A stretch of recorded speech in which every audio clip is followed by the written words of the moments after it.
এই লোকেদের পা আপনি কোনোদিন ছোবেন না। যদি ছোঁয়েন তাহলে আপনাকে পাপের ভাগীদারি হতে হবে। তো সেই ব্যক্তিগুলো বলছি, আপনারা মনে রাখবেন। 1 নম্বর, ভাগ্নের পা মামার কোনো সময় ধরা উচিত নয়। যখন ভাগ্নার পা মামা ধরতে যাবে, সেখানে আপনাকে কিন্তু পাপের ভাগীদার হতে হবে। যখন কোনো ব্যক্তি শুয়ে থাকে তখন তার পা কোনোদিন ধরতে নেই। কুমারী মেয়ের পা কখনো ধরা উচিত নয়।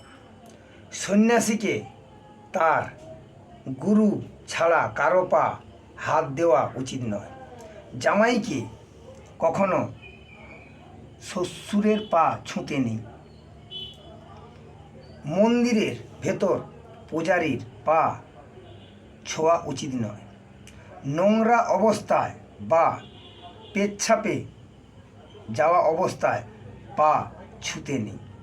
ভোজন বা পূজা করছেন এমন সময় পায়ে হাত দেওয়া উচিত নয়। যদি এই নিয়মগুলো মেনে চলেন তাহলে দেখবেন আপনি পাপ হতে মুক্তি পাবেন। আজ ছিল এইটুকু।